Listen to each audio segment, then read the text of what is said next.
एक छोटे से गांव में एक बूढ़ी अम्मा रहती थी। गांव के लोग उसे गंगा अम्मा कहकर बुलाते थे। उसका छोटा सा कच्चा घर गांव के आखिरी छोर पर था, जहां से खेत और जंगल साफ दिखाई देते थे।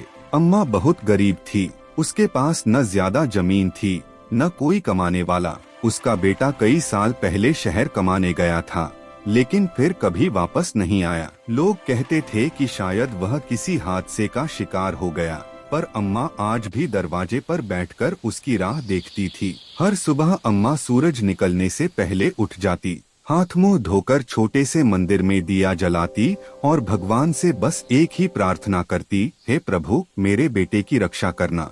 अम्मा का गुजारा गांव वालों की दया और अपने छोटे मोटे कामों से चलता था। वह किसी के घर झाड़ू लगा देती, किसी के यहाँ बर्तन धो देती, तो कोई उसे बदले में थोड़ा सा अनाज दे देता। एक दिन गांव में भयंकर बारिश हुई, कई कच्चे घर गिर गए, अम्मा का घर भी टपकने लगा। रात भर वह एक कोने में बैठी रही, ऊपर से गिरती बूंदों को देखती रही।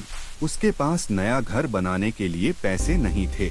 सुबह जब गांव वालों ने देखा कि अम्मा का घर टूटने की कगार पर है, तो कुछ लोग बोले, हम क्या कर सकते हैं, सब अपने अपने घर संभालें। लेकिन गांव का एक छोटा बच्चा मोहन यह सब देख रहा था। उसे अम्मा की हालत देखकर बहुत दुख हुआ। वह अपने दोस्तों के पास गया और बोला, अगर हम सब थोड़ा थोड़ा मदद करें तो अम्मा का घर बन सकता है। बच्चों ने अपनी गुल्लक तोड़ दी, किसी ने 5 रुपए दिए, किसी ने 10। मोहन ने यह बात अपने पिता को बताई। धीरे धीरे पूरे गांव में बात फैल गई।